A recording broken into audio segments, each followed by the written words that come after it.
How's it going, everybody? Bryan Alvarez here on Wrestling Observer Live. We are here every day, Monday through Friday, noon Pacific, 3 Eastern, Sunday, 3 Pacific, 6 Eastern. Well, it's Friday here on the show, and we got a lot to talk about here today. Not the least of which is yesterday. If you didn't hear the show yesterday, we do have a new stipulation for Battle in the Valley tomorrow. As in the middle of the show, we had a back and forth with Eddie Kingston and Jay White, and both of them agreed that tomorrow it is essentially loser leaves New Japan. Jay White loses, he can never wrestle for New Japan again. Actually, I don't know if that was the exact stipulation, but he's gone from New Japan.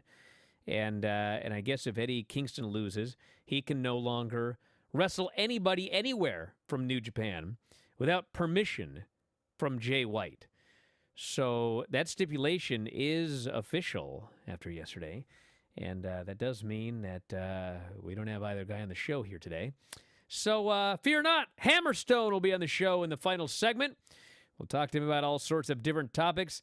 I never let you down. I always have a guest. My main man, Hammerstone's going to be on the show today, so that's going to be fun. We have the lineup for the Battle in the Valley show. We have the lineup for the WWE Elimination Chamber show tomorrow. Who's going to win all these matches? Talk about that here today. We have also got two things I really want to talk about today. One will not take long. One is going to take a little longer. One of them is the story of, you'll never guess, Vince McMahon wants to sell WWE. That news came out on Friday. And also I want to say a little bit about the Dynamite ratings and what they mean to me. So then we've got the rest of the news as well. And if you want to text us here today, 425-780-7566. That is 425-780-7566. Bryan at WrestlingObserver.com. Back in a moment, Observer Live.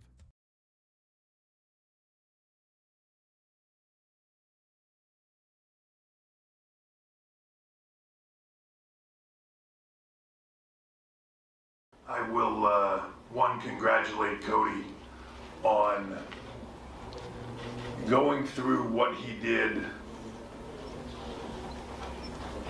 for all of us, for this industry, for himself. I know what that's like. I've been in that spot, unfortunately, a few different times, and I can admire what goes into it. And for him to be able to turn that around and come back tonight and do what he did is amazing in and of itself. So congratulations to him, punching his ticket, like he said, something that no one else in his family has been able to do, but punching that ticket to the main event at WrestleMania, having that moment to be out there, stand in front of that, incredible crowd, and do what everybody dreams of, because I believe that the people that make fun of it are the people that believe that they'll never get the chance to do it. And that is pointed that sign that says you are going to WrestleMania in the main event. That's an amazing accomplishment after such an incredible setback. And for what Cody said here, I can't help it, but when I look at him, I do see his dad. I look in his eyes and I see his dad's eyes. I see Dusty, but I see all the best things of Dusty, and then I see something more in Cody. So it's not about comparing him. I just see the greatness of his dad amplified in his dad's son, and that's something special. He's a special talent, a special human being, and I'm very proud of him for that. So I'm sure he heard that, and I've watched everything that Roman's done. I have nothing though but respect, and I mean the scene there at the end of the night's a pretty rough scene, but I have nothing but respect and reverence for Roman. You guys cover this industry, you cover sports entertainment, you cover pro wrestling. Guys, I can't tell you I'm the best wrestler in the world. Nobody can, unless their name is Roman Reigns. That's the best wrestler in the world. I'd like to think I'm number 2, right? And I always say Seth's number 3, whatever. This making lists is a disaster. Don't take my list that serious. But Roman is undisputed. That's just the best way to put it. He's undisputed, and you know, if that is the situation we're walking into in 60-something days of WrestleMania, I can't shrivel under the lights. He's been there before. I haven't. And that's going to take it's going to take everything I could possibly ever muster up and everything I have. But got to finish the story.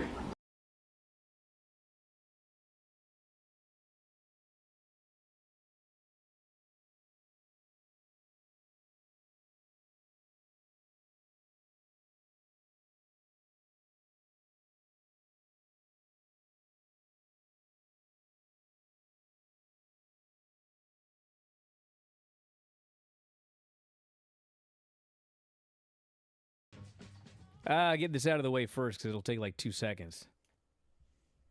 I can't help but note that I predicted this was going to happen.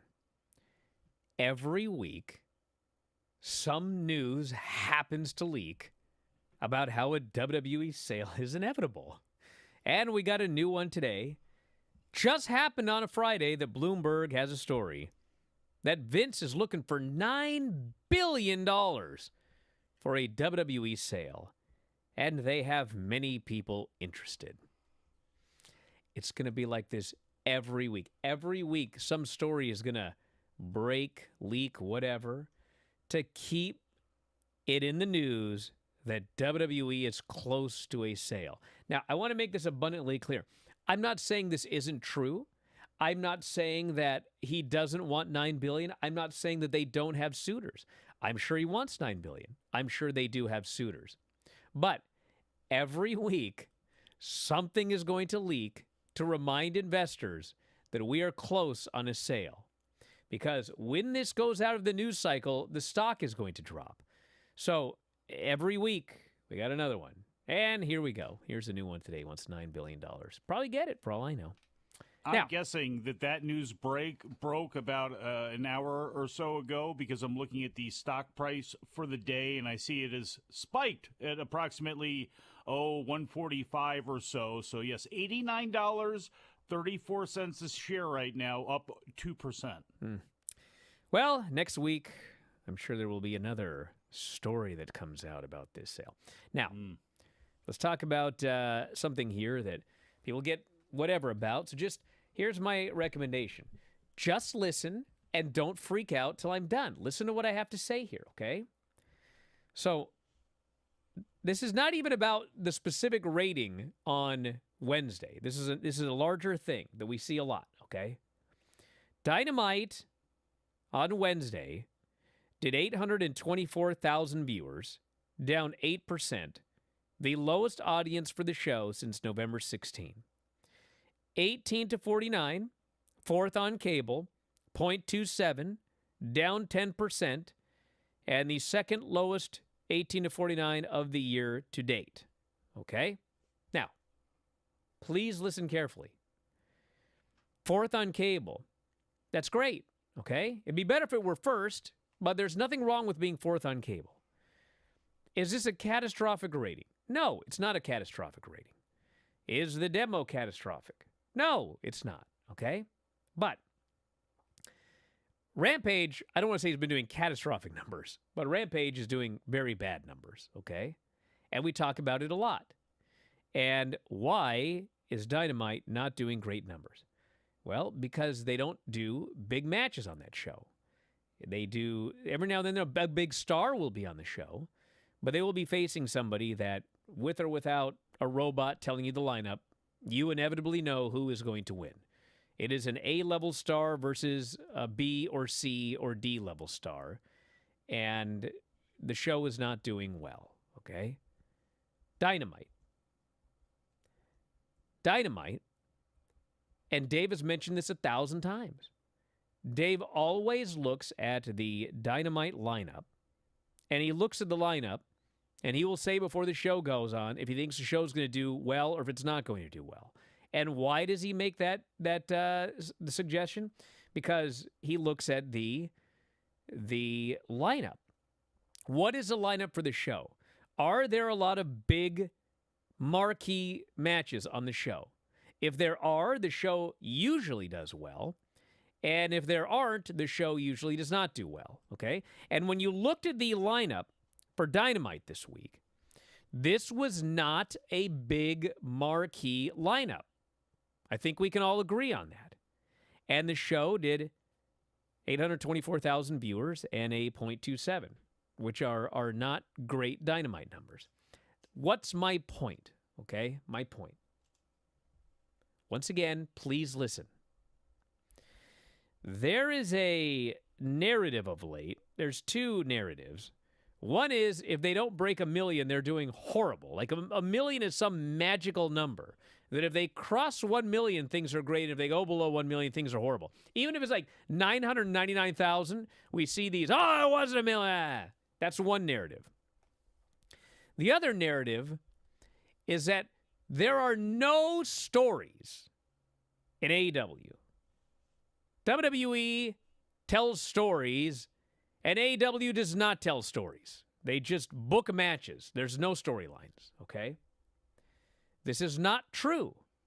There are storylines. Now, here is my point. I am not saying that there are no storylines. But what I am saying, what I have determined from all of this, is that the stories that they are telling, are significantly less important to the current AEW fan base than the matches themselves. In other words,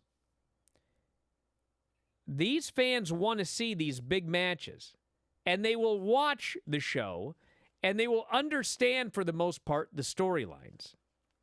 But understanding the storylines and being invested in the storylines are two completely different things. There have been many times where I review the show and I go, I'm not quite sure what's going on here. And then, the real hardcores will get on me. You weren't paying attention. You missed this. You missed that. The story makes sense. Well, maybe I missed something. But the storyline making sense, whether you pay attention or you don't pay attention, it's irrelevant. The story making sense, that's not the same as, do people care about the storylines? Now, the big difference between WWE and AEW is this. What's on SmackDown tonight? I'll tell you in a minute, but most of you listening probably have no idea what matches are on the show tonight. Maybe you do, maybe you don't. But the reality is, whether you know or you don't know, and whether you find out or you don't, the WWE fans, whether they care about the matches on SmackDown tonight or not, they are going to watch it because they want to know what's next in certain storylines. They are more invested in these storylines than the matches. Whereas with AEW, and we see this from Rampage, and now we saw it here with Dynamite, if they don't care about the lineup for the show, there are a percentage of them who don't care enough about the storylines to tune in to find out how the storylines are going to progress. MJF storyline with Bryan Danielson. I think they're doing a fairly good job with the storyline. It's not perfect, but if you look at the quarter hours, the MJF Bryan Danielson storyline literally did exactly at the show average. I mean, it just did the show average. It didn't do exceptionally good. It did not do exceptionally bad. So the fans looked at the lineup for Dynamite and they were like, it's whatever. I mean, the matches are fine, but there's nothing I really want to see. They did not decide, well, I'm still going to watch the show because I want to know what's going on with the MJF Bryan Danielson storyline. They are not invested in that storyline or any of the other storylines to the degree that WWE fans are invested in the WWE storylines. So this is not an issue of there are no storylines. This is not even an issue of is the storyline good or is the storyline bad, because that is for each individual wrestling fan to determine on their own. It's subjective. But what is not subjective is there is less investment in those storylines amongst AEW fans than there is among WWE fans. So how you remedy this, what you do, I don't know. But I think that that's very clear from looking at these numbers. This is not a one-time thing. This is, you can look back at lineups and the way that the AEW fans react to those lineups, and you can see that they're there for the matches. They're not there for the storylines. They may like them, they may not like them, but they are not there for them. They're there for the matches. I think you can apply that to the talent roster itself. You know, you really can. For all of the love that people have for MJF or Hangman Page or Moxley, do they feel larger than life right now? How many characters have they created? How many new people have there been to get behind? So that plays into part of this as well. More on this with the mic after the break. Observer Live.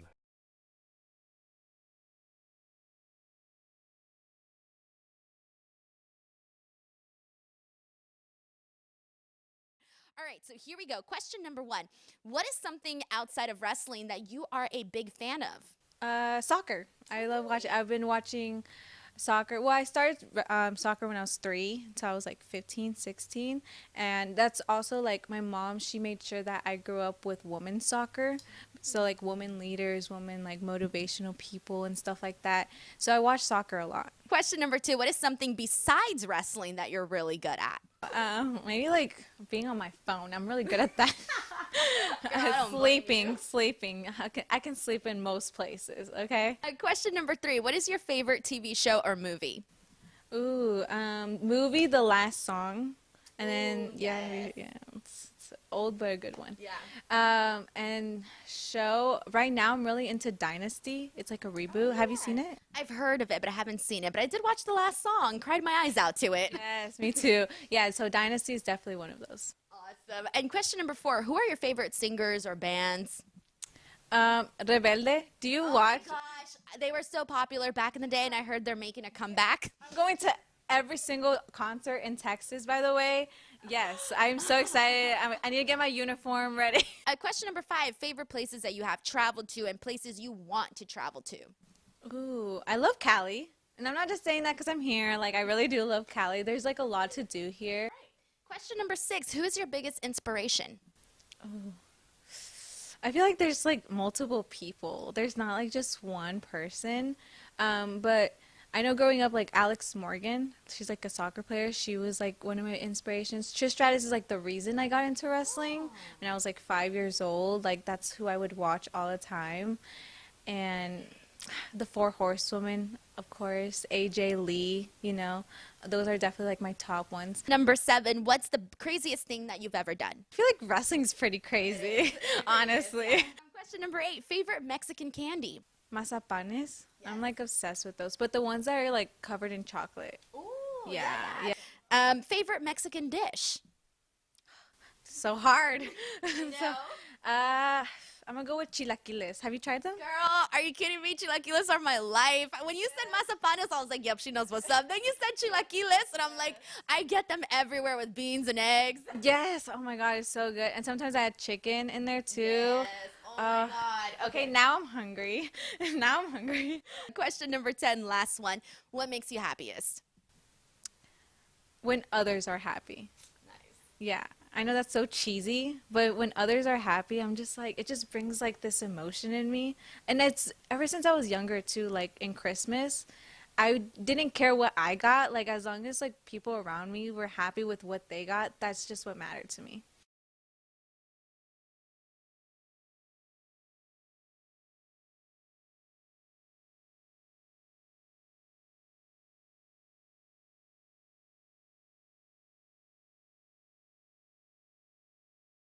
All right, back in the show. Bryan Alvarez here, Wrestling Observer Live. Video bloke saying the audio's low, so I adjusted some stuff. So let me know how it sounds now.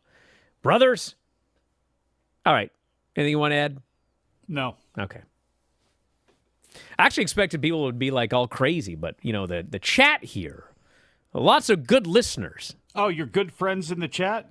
Well, you know, it depends. Your good, close, personal friends in the chat, the same way you have good, close, personal friends named Eddie and Jay, and now one of them are going to lose some income. And now because Hammerstone. of you. Hammerstone. I want to make this abundantly clear. This is not my fault. None of this is my fault. If you want to blame somebody, you can blame Dom. Because Dom should have known better. He should have known better than to patch a rival through in the middle of someone else's interview. And he should have just said, insulted us. Eddie, he should have just said, we have someone else on the show. We will rebook you for tomorrow. That's what he should have done. We never take calls on that line ever. I don't know why he answered the phone. I make it abundantly clear, don't answer that phone. I don't like the byline phones. My daughter doesn't either. No. Don't, I'll handle the calls here. What is he doing handling the calls? What the hell's going on in that house? I don't know. My daughter is out there. Oh, God. Shoot family on the... I may... Shoot moments on the radio here. Yeah. But yeah, so Dom really getting the dig in on us as well, too, there in the process of leading to that. But I guess, it did make for good radio. I'm still not sure if it's the best thing for the careers of these two gentlemen. I can't see any scenario whatsoever where if Eddie Kingston loses this match, he would be down on bended knee, he would be picking up a phone, he would be texting, any of that stuff for Jay White, for anything, for a damn thing. So that's I can't see that happening. I'm worried right now for Eddie Kingston and Jay White. Why? I don't know. Did she stop screaming? I was going to keep I think going so. until I don't feel bad for either of them because you should. You're cause of this. So it's not Dom. you're gonna when you say that, what you're saying is that these are untalented men who, if they lose this match, have no prospects in this business. No, what I don't saying feel bad is, for them at all. Eddie said it himself. I'm gonna make money. It don't matter if he says Rocky can fire him. He says Tony can fire him. It doesn't matter. He's gonna make money in this business, and so will Jay White. There's a difference who cares? between long money, Brian, and short money. I think you know that better than anything. You don't even move in the morning unless somebody's flashing $5,000 in your face for you to get up and do anything. And Eddie Kingston does have the opportunity to make money. He could make money anywhere he wanted to, but you know where he couldn't make money? He couldn't make it in New Japan because he's not the type of guy that's going to actually have to sit there and ask for permission from a guy like Jay White, a guy that didn't even know my name, a guy that dare to insult me. Eddie Kingston wouldn't ask that man for nothing, and I don't blame him for it. Hey, we got some lineups here. So tonight in wherever, Montreal's got ice storms and snow, and the schools are canceled. So hopefully everyone gets to the show tonight. Ooh. We've got Gunther versus Madcap Moss for the Intercontinental title. Ronda Rousey and Shayna Baszler versus Natty and Shotzi. And Drew and Sheamus versus the Viking Raiders. Asuka is also facing Liv Morgan. That's the lineup for SmackDown here tonight. It's probably going to do about 2.5 million viewers because, of course... Hey, it might do better than that if the weather's bad in the Northeast, so... Sammy has been told not to be at the show or at the show tomorrow. You think he ain't going to be there tonight? You think he ain't going to be in Montreal tonight? Humph. I guess we're going to... Well, the Usos have been told, not Sammy, obviously. Yeah. And then, of course, we've got two big shows this weekend. The Battle in the Valley, which you can watch on Fight, I believe. Alex Coughlin, J.R. Kratos, David Finlay, and Bobby Fish. Masker Dorada, Josh Alexander, Adrian Quest, Rocky Romero against Kushida, Volador Jr., Kevin Knight, and the DKC. Fred Rosser and Kenta. Motor City Machine Guns versus the West Coast Wrecking Crew. Jay White and Eddie Kingston. Loser leaves New Japan. Tom Lawler, Homicide, Filthy Rules. Zack Sabre Jr., Clark Connors for the TV title.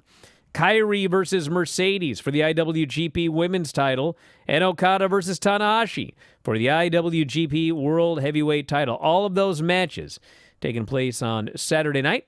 And, of course, that's head-to-head with the Elimination Chamber with a chamber match. Theory, Seth Rollins, Gargano, Bronson Reed, Damian Priest, and who's the other guy? Anyway, that's then we got Asuka, Liv Morgan, Nikki Cross, Raquel, Natty, and Carmella for the women's title. Actually, for the shot at the women's title. So the winner of that match faces Bianca. So hopefully it's Asuka. Roman Reigns, Sammy for the title. Edge and Beth versus Finn and Rhea. And Bobby Lashley versus Brock Lesnar. That is the lineup for Elimination Chamber. And I predict Theory retains. I predict Asuka wins. I predict, yes, Roman Reigns leaves with the title. I'll say that. Edge and Beth win, and I predict a no contest of some sort.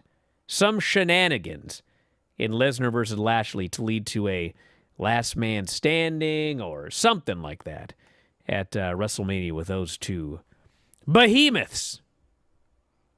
What are your thoughts?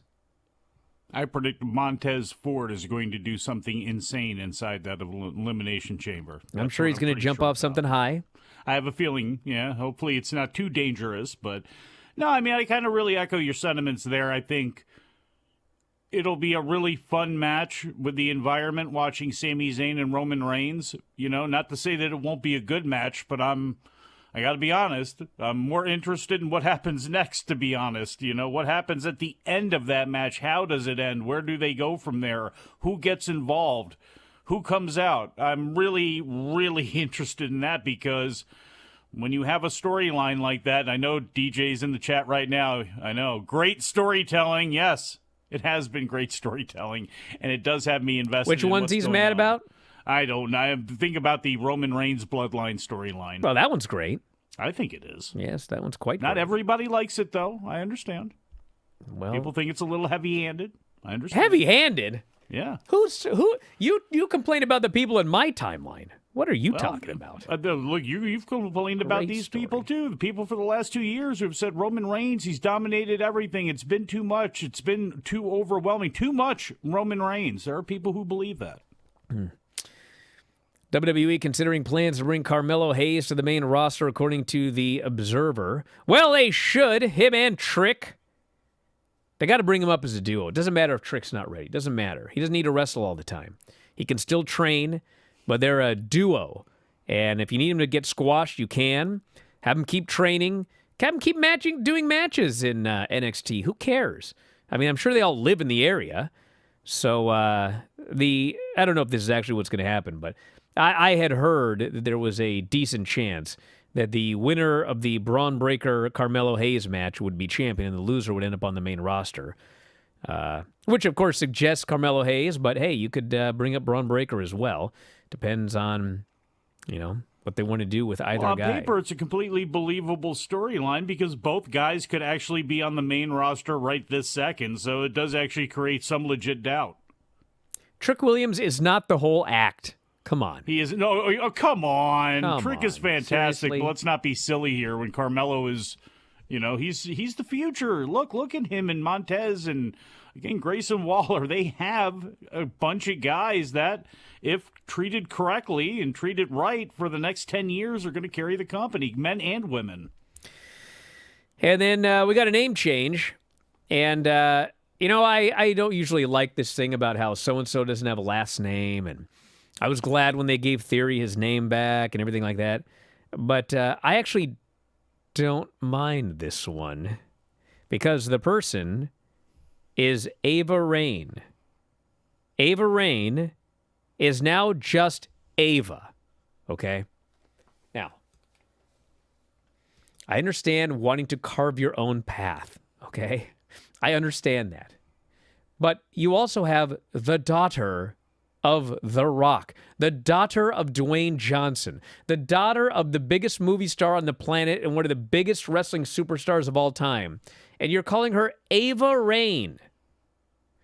So, I'm not saying you need to call her like Ava Johnson or whatever.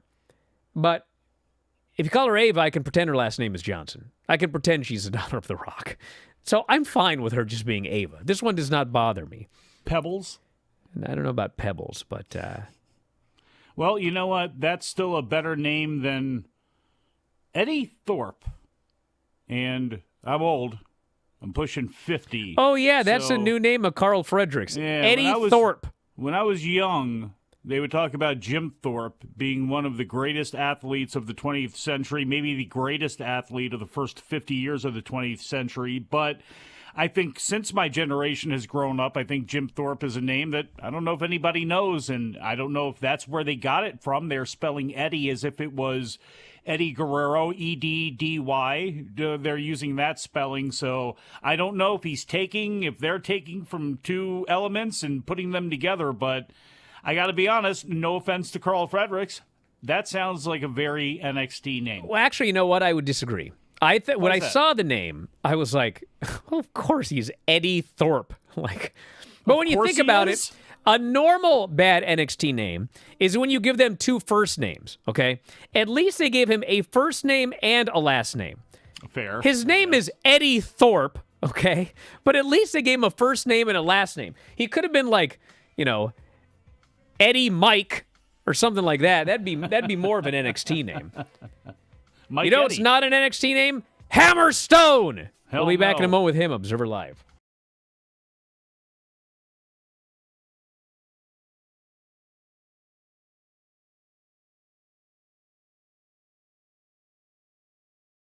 Tell us about the atmosphere and what it's like.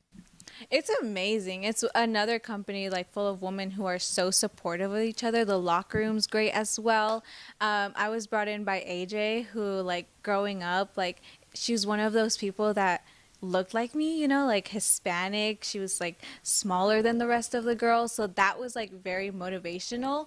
So for her to bring me in a wow, and she's my mother there. She gives the best advice, and I can always message her and be like, hey, what did you think about this match? How did I do? And she's amazing. When they say never meet your idols because you might be disappointed, with her it was the opposite. She was so nice, and all the girls are amazing too. I think now that they have this contract with CBS, it's bigger and it's better. I feel these seasons are the best ones yet, so I'm excited for everyone to watch it. I want to say the biggest advice she's given me, and I think this is just in life in general, the energy you put out is the energy you will receive. So always be nice to others, and I think that's just what I apply in everything. So that's kind of what I learned from her.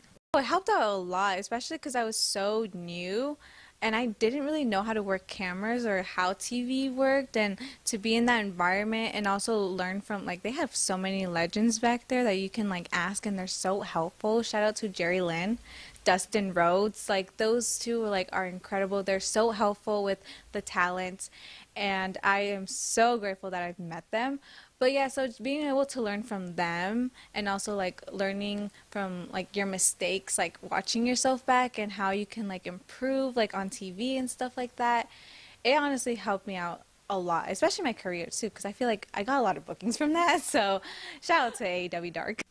Ooh, I would love to say Serena Deeb. She's so knowledgeable. She's so good in the ring. And even I had a one-on-one with her outside of AEW, and she's amazing. It was a clinic, literally, learning from her. Being in the ring from her was a clinic, honestly. Yes. I didn't get to tell Becky this, but I wrote her a DM before I started training. It's a long DM, how she inspired me and everything. And at the end, I was one day I will wrestle for WWE. So after my match with Tamina, she came up to me and hugged me and was that you did really good. And I cried, I bawled. And she's yeah, let it out. She was so nice. And I just could not talk, honestly. I was so overwhelmed with the match itself, and then her coming up to me, and the girls were so nice, Nikki Cross, Bianca, everyone was so nice. So I'm so grateful for that opportunity, honestly. That is probably the best moment of my career, because that's what I've been wanting to do since I was 5, and the fact that I got to do that, it was incredible.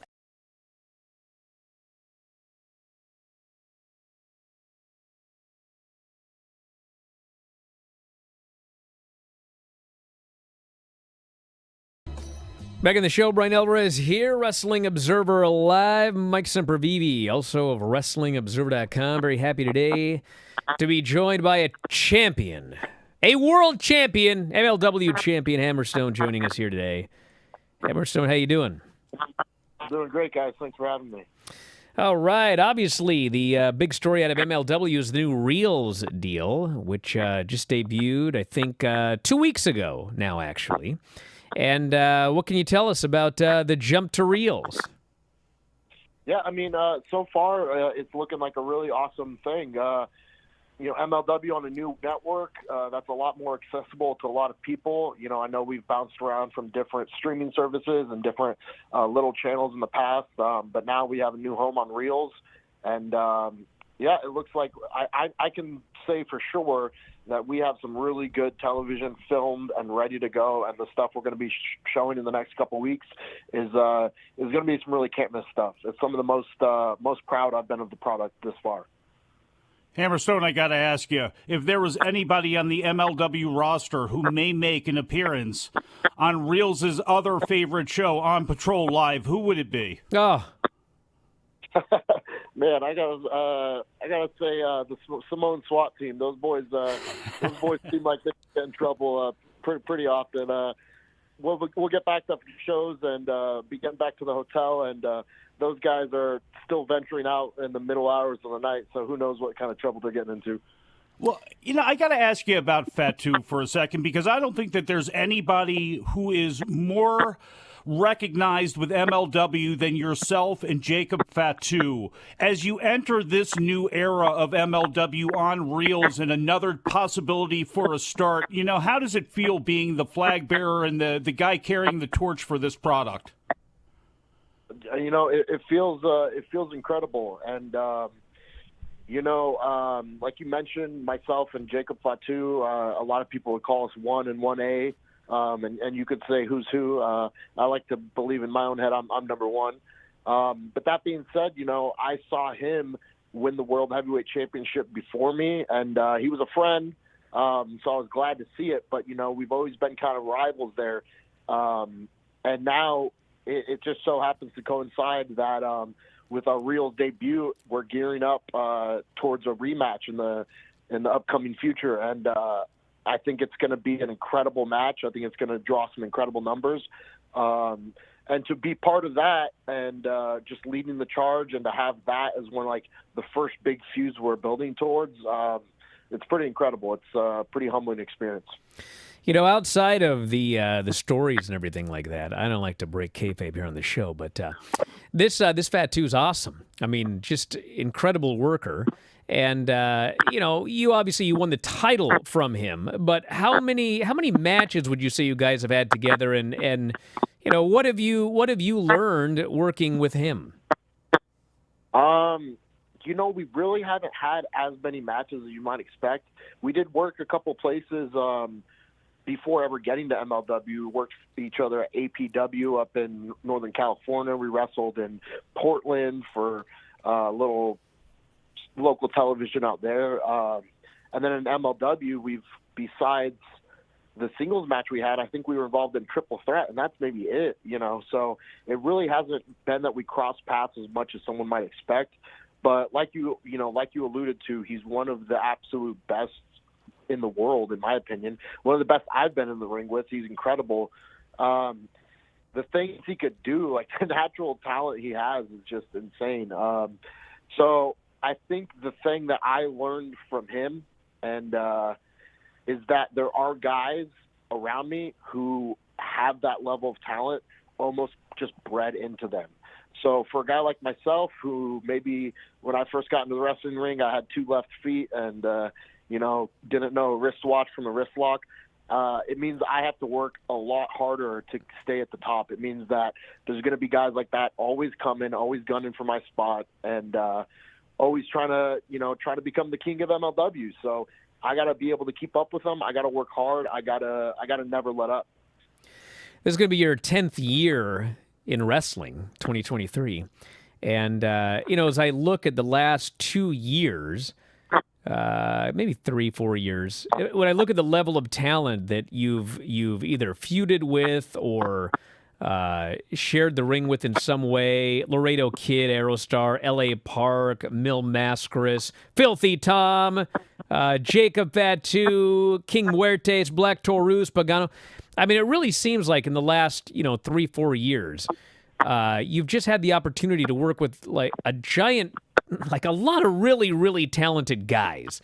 Would you say that that's kind of the case? And do you feel that you have really, improved exponentially in that period because of working with those guys?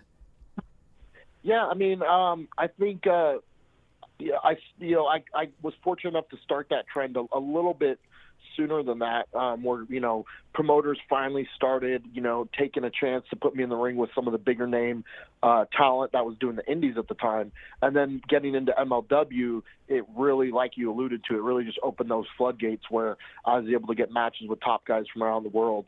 And yeah, that has leveled me up in two regards.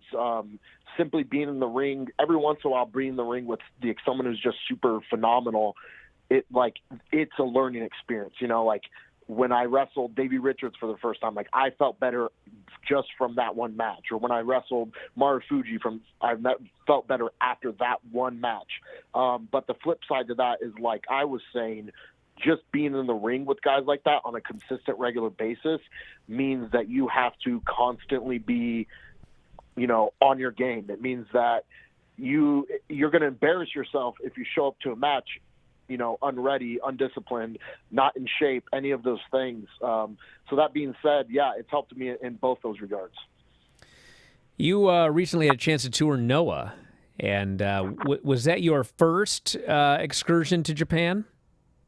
It was my third time in Japan, actually, but it was my first time that I was out there for like an extended stay, because I was out there for about 6 weeks, so that was the longest I'd spent out there.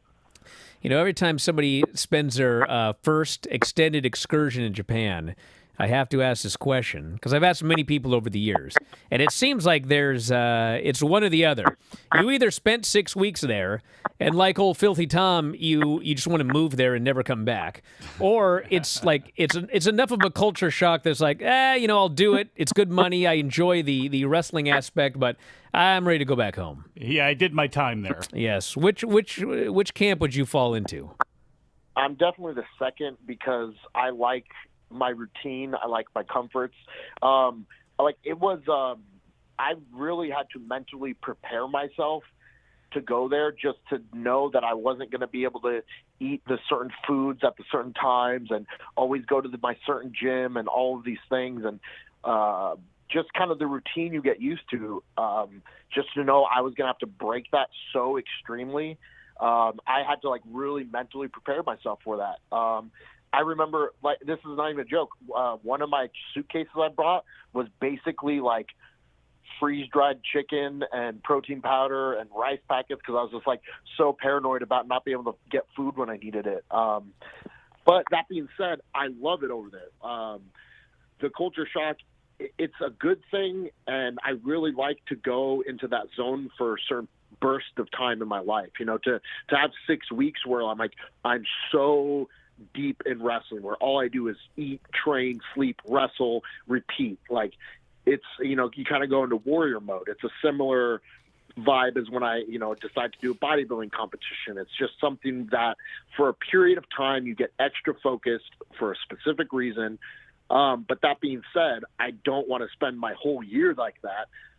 So after the 6 weeks, I was ready to come home. But now that I've been home for, 2 years now, I'm ready to go back. So it's somewhere in the middle. How hard does Takashi Sugiura hit? Because I've been watching him for years. I watched him have shoot fights. I've watched him all over the place. And in that N1 Victory tournament, you came out on the other end against him, which, hey, a lot of people have. But what was it like being in the ring with a guy who really is a legend? Dude, it was incredible. I will say one of the funny things is he came up to me before we wrestled, and he was looking at me like he wanted to say something, but he doesn't speak English. And he grabbed one of the guys who could translate, and he said something to him and then walked away. And then the guy walked over to me and he says, if you're going to hit him with that boot, you better freaking hit him with it. And I guess I'd thrown a weak boot the night before. So when I would re-wrestle, I drilled him across the face with it. But yeah, God. He's a hard-hitting, tough guy, and especially considering he's freaking 50 years old. But that was one of the coolest parts, was after that match with him, the next morning I was at breakfast with one of the bookers for Noah, and he said, Segura came to the office last night after the show, and he said that we should bring you back on the next tour. So I was like, oh man, what a nice little feather in the cap to have earned that guy's respect. But I will add this, because you're talking about a hard hitter. Shiozaki and his chops were the hardest I got hit in my entire stay in Japan. So that was still the worst. Now, when you talk about liking to stay in your comfort zone, I mean, it seems to me that during your early independent career, it was primarily West Coast. A lot of stuff in Arizona, Vegas, California, Oregon. I mean, was that kind of the same deal? Were you just kind of comfortable staying a little closer to home, or what happened there? Well, no, I mean, it's not about staying in a comfort zone. It's about having a routine available to me. If anything in wrestling, I don't want to be in a comfort zone. I want to be doing new things. That being said, in the early years, it was just getting anywhere I could, anywhere that would have me. And I was very lucky to get some opportunities. But yeah, basically anything that was drivable meant California, Vegas, Utah, Texas, and then I started getting flown out. The first places I was getting flown out, I went to Canada my first couple of years. I went to up in the Northwest and Oregon. And then basically by 2015, I started to crack into the realm where different promoters were flying me around the country. And then obviously wrestling's one of those things where everyone's scared to be the first to take a chance on a guy. And once somebody's the first to do it in an area, it kind of snowballs. And it's just kind of grown rapidly from there. But I've always been the type where I want to get new places. I don't like doing the same thing for too long. I start to feel stuck. Now, you also mentioned that early on you felt like you had two left feet. And what was it that solved that problem, so to speak? I mean, was it just repetition? Were there other things that you did or were recommended to do? What got you feeling comfortable in the ring? I just had really good trainers, to be honest, and I worked really, really hard in the beginning. When I first showed up to wrestling school, I had spent years, trying to build up my body, because before wrestling I was very skinny, very scrawny. So I spent a long time building up my body because I thought you had to be a big jack guy to be a wrestler. And then I showed up my first day of wrestling school, and all these guys, I got super blown up. I couldn't do the rolls. I could barely run the ropes. But it was just repetition and not quitting, and also having trainers who were very good at explaining things when I was not getting them. I was just very fortunate in having a patient trainer who was very good at explaining things, and me being very stubborn and not willing to quit. All right, stand by. Back in a moment with more, everybody. Wrestling Observer Live.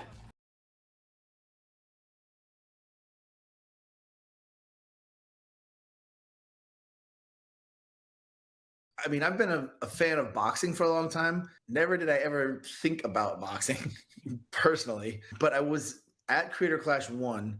Nathan Barnett, a.k.a. Dad, was the first fight of Creator Clash 1, and he asked me to be in his corner. And at the time, I didn't realize how big the event was going to be, but I was excited to watch him fight in his first fight. And when I went and saw how well he did and how excited everyone was, all the influencers that fought on Creator Clash 1 had a really good time, and the crowd had a great time. And when iDubbbz, Ian, and Anissa were booking Creator Clash 2, putting it together, I think they were looking for someone to fight Harley from Epic Mealtime, who won his first fight in Creator Clash 1. And since we'd met, they just asked me if I'd be willing to fight. And I said, yeah. I actually said, yeah, but I don't want to fight Harley because we're friends. And then he said he would fight me. And then I was like, well, if he wants to fight me, then sure, I guess we can fight. You can't back down now. If he said yes, you kind of got to say yes too, right? He said, I was like, bro, I don't know if we should fight each other. And then he's like, might be too epic, bro. And I was like, what? The Epic Mealtime just texted me epic? Okay. So that's kind of how it all came together. And now April 15th, in about 2 months, we're going to punch each other until one of us can't stand up. Do you feel you have added pressure where you can't lose? Yeah. I mean, there's that, but then there's also my wife who said if I lose, expect to get knocked out twice on April 15th because she's going to knock me out for losing. Stop it. That's amazing and terrifying at the same time. Joking, but not. Okay, so how are you? Are you nervous? Are you excited? Are you anxious? What are the emotions? All those things. It's similar to a wrestling match. but I haven't had 4,000 boxing fights like I have wrestling matches. This is going to be the first time that I've boxed. I training with Josh Barnett, who's obviously a former UFC champion, MMA legend. And when I asked him to train me, he just said, "Sure, John, I'll train you, but just so you know, boxing is your worst thing." And I was like, well, he's not wrong. I was like, yeah, Josh, I know it's my worst thing. That's why I need you to train me. And I've gotten a lot better. I still have a long way to go, but it's been really fun, not just learning a new skill, but like being kind of under the gun and like being forced to learn. And I mean, I forced myself by putting pressure on myself by taking this fight, which I feel like is kind of a fun thing to have, like this crazy like goal, and it's this date hanging over my head, which makes me extra motivated to train every day.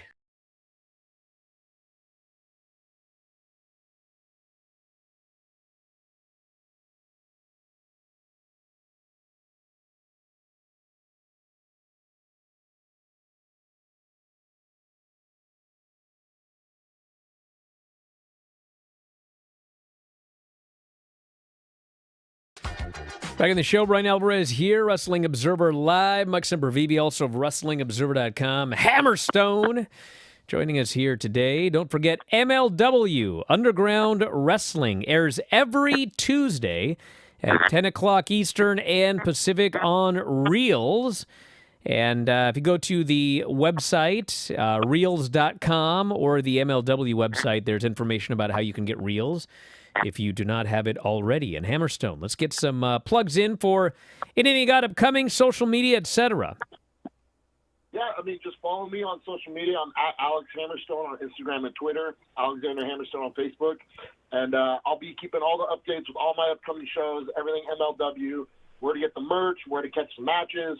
And the big one just announced was myself versus Yamato is coming up for the MLW World Heavyweight Championship on Reels. And if I survive that, then Jacob Fatu versus Alexander Hammerstone, number 2, is on the horizon, the match people have been waiting for a very long time. So if you haven't checked out MLW, now is the best time to get started. Well, I want to thank you so much for doing the show today, and best of luck with everything. And make sure you check out MLW on Reels, everybody, Tuesdays at 10 Eastern and Pacific. And we are going to wrap it up here for today. Don't forget, this weekend, we got Elimination Chamber. We got New Japan Battle in the Valley. We'll be talking about that coming up this weekend as well with Dave, Vinny, etc.